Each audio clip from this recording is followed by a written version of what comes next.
Hello दोस्तों, कैसे हैं आप सब। आप सभी को स्वागत है आपके अपने चैनल कुमार मनोज ऑफिशियल में।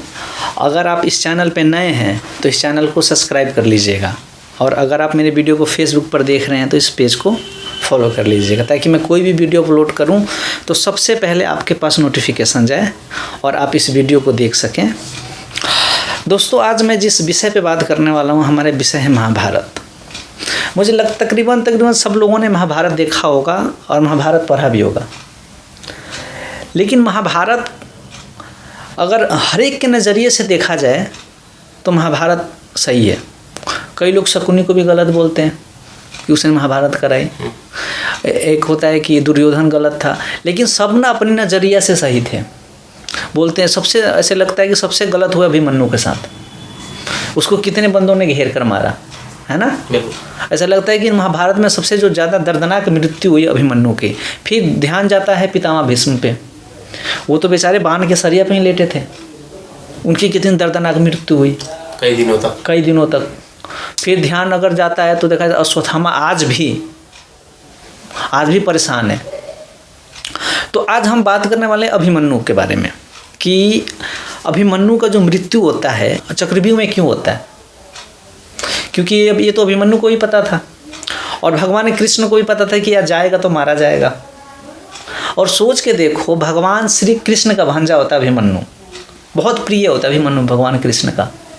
उनको पता होता है कि आज ये जाएगा, आज ये मारा जाएगा, फिर भी ये जाने देते हैं, है ना, जाने देते हैं ना।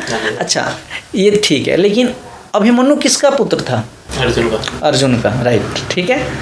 आपको भी लगता होगा अभिमन्यु अर्जुन का पुत्र था, जो कि सही भी है, लेकिन अभिमन्यु का असल पिता कौन थे पता है आपको? अभिमन्यु के जो असल पिता थे वो थे चंद्रदेव। अब जो लोग इस वीडियो को देख रहे हैं, कहीं ना कहीं उनके दिमाग में जाएगा कि अभिमन्यु का पिता चंद्रमा कैसे हो सकते हैं। तो इस वीडियो में आप बने रहिए और इस वीडियो के थ्रू आपको पता चलेगा अभिमन्यु का पिता चंद्रदेव थे। और अभिमन्यु का वध 16 वर्ष में ही क्यों हो जाता है, ये भी एक इंटरेस्टिंग बात है। वो 17 वर्ष में भी तो मर सकता था, 18 वर्ष में मर सकता था, 14 में मर सकता था, 12 में मर सकता था। 16 वर्ष की ही आयु में अभिमन्यु क्यों मारा जाता है? और अभिमन्यु जिस दिन मरता है वो उसी दिन 16 वर्ष का होता है। देखा जाए तो अपने बर्थडे वाले दिन मारा जाता है अभिमन्यु, इतना वीर बालक। तो हम कहानी कहाँ से स्टार्ट होती है, हम वहाँ से शुरू करते हैं। जब पृथ्वी लोक पे महाभारत होने वाला था, क्योंकि भगवान को तो बहुत पहले चीज़ें पता हो जाती है ना कि आगे क्या होने वाला है। तो कृष्ण भगवान को, विष्णु भगवान के अवतार होते हैं कृष्ण भगवान, तो विष्णु भगवान को पता था कि महाभारत होने वाली है। अब सबसे इम्पोर्टेंट जो बात है महाभारत में, नोटिस करने वाली बात है, अगर आप नोटिस करें तो महाभारत में जितने महारथी लड़ते हैं वो कौन होते हैं? देवपुत्र होते हैं। अब मैं आपको बता रहा हूँ, अंगराज कर्ण किसके पुत्र होता है? सूर्य का। अर्जुन किसके पुत्र होते हैं? इंद्रदेव का। युधिष्ठिर किसके पुत्र होते हैं? धर्मराज का।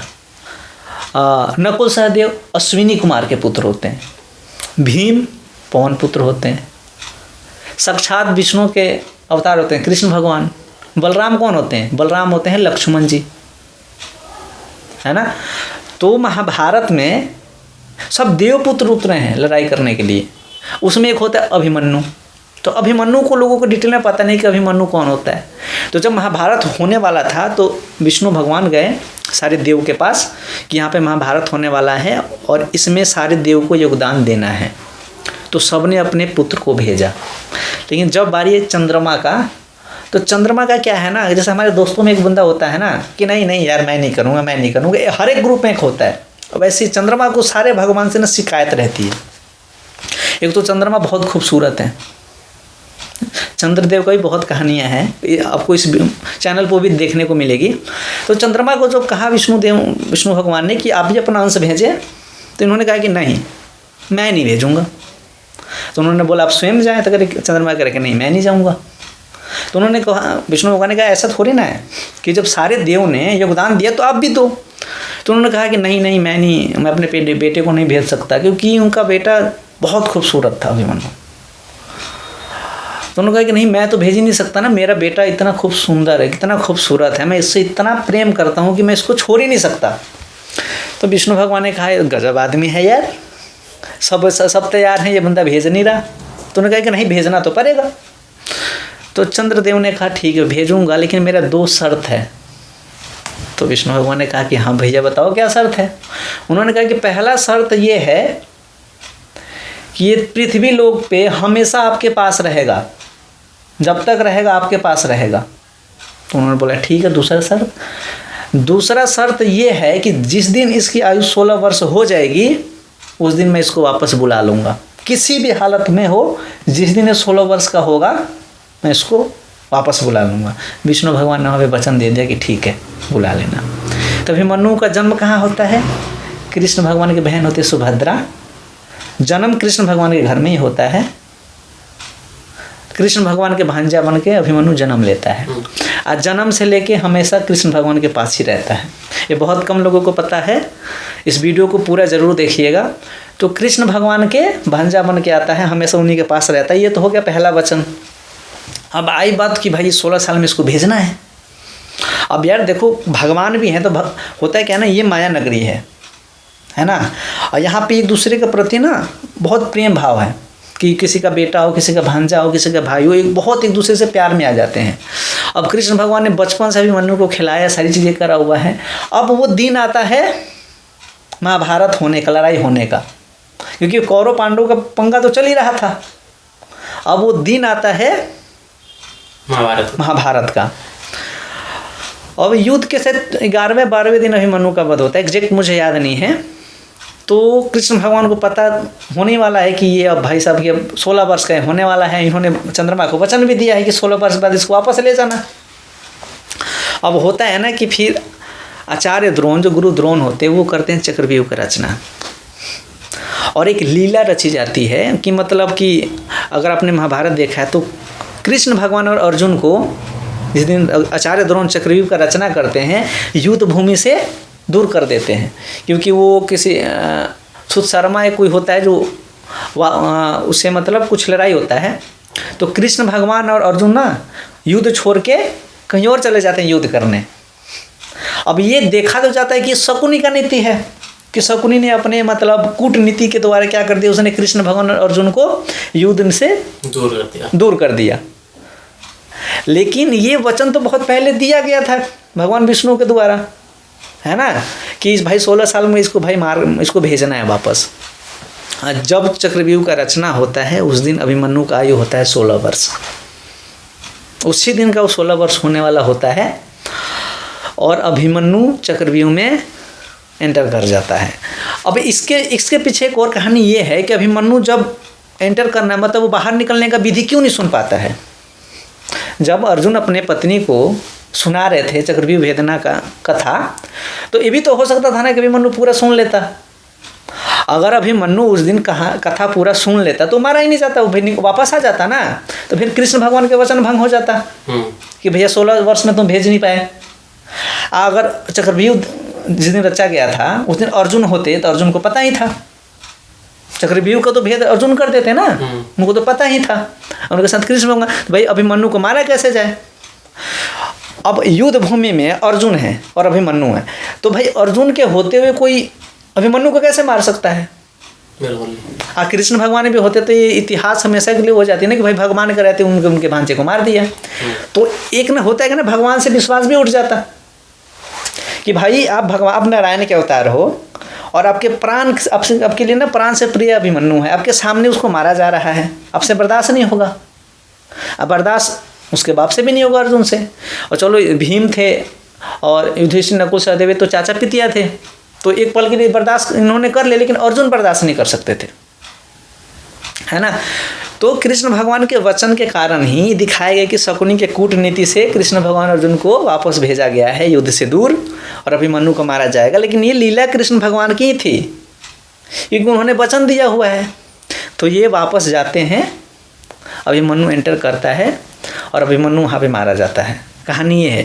अच्छा, एक ट्विस्ट ये भी है, जब अभिमन्यु उस दिन एक और घटना ये होता है और कई लोग अभी भी जो हैं जिनको ये पता नहीं है वो श्रेय देते हैं जयद्रथ का।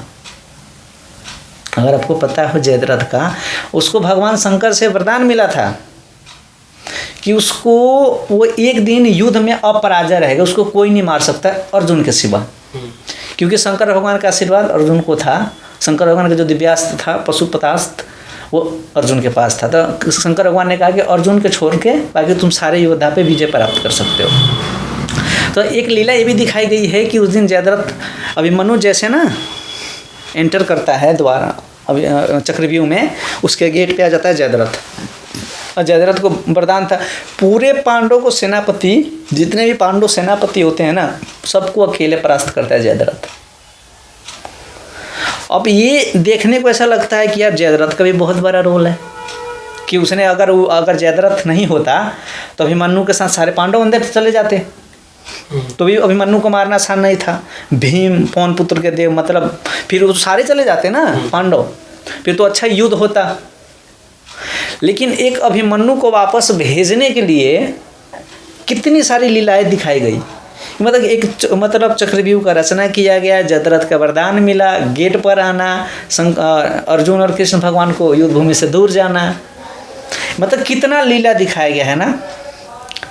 तो जितने भी महाभारत में कैरेक्टर हैं और जो भी थे, एक एक कैरेक्टर का पीछे की कहानी है कि उनका यहाँ पे जन्म क्यों हुआ, उसके पीछे की क्या कहानी है और उनको कब मरना है, ये बहुत पहले तय हो चुका है। सब लिखा जा चुका था, पहले लिखा जा चुका था। लेकिन नित्य सोचने वाली बात है ना कि भाई भगवान के भांजे को कोई कैसे मार सकता है। और अभिमन्यु कोई छोटा मोटा योद्धा नहीं था, जिसका गुरु स्वयं श्री कृष्ण भगवान हो, उसके पास किसी अस्त्र का कमी होगा। अगर 50 का 1 लाख भी योद्धा आ जाते ना तो कोई कुछ नहीं बिगाड़ पाता, अगर कृष्ण भगवान चाहते। लेकिन इस कहानी से हमें सीख यही मिलती है कि नियति को कोई नहीं टाल सकता, जो होना है वो होकर रहेगा। अगर आप चाहते हैं, कोई भी कहता है कि नहीं ये नहीं हो सकता, नहीं, नियति को साक्षात भगवान कृष्ण ने नहीं टाल पाए तो कोई क्या ही कर सकता है। तो ये जो भी लीला है बहुत ही एक अद्भुत लीला है कि तो जितने भी लोग महाभारत का ज्ञान रखते हैं तो शायद उनको ये पता भी होगा। ठीक वैसे ही द्रौपदी हैं, उनका भी कहानी है, भीम है, नकुल है, सहदेव हैं, सारे कैरेक्टर के पीछे का कहानी है। और इस चैनल पे मैं आप सभी को ये वादा करता हूँ, अगर आपने इस चैनल को सब्सक्राइब किया है और आप इस वीडियो को देख रहे हैं, एक एक कैरेक्टर के मैं स्टोरी बनाऊँगा और आप तक ये पहुँचाऊँगा। और ये आपका काम है कि इस वीडियो को ज़्यादा से ज़्यादा लोगों को शेयर करें, ताकि हमारे मैथोलॉजी के बारे में, हमारे जो भी शास्त्र हैं उनके बारे में लोगों को पता चले कि इसके पीछे क्या कहानी है। और सबको पता होना चाहिए। अगर आप लोग इतना इंटरेस्ट दिखाते हैं, सबको पता भी है, लेकिन ये जो मेन कहानी क्या है ये सबको पता होना चाहिए कि हमारे जो भी शास्त्र हैं ऐसे थे, इसके पीछे ये कहानी, इसके वजह से ये हुआ है।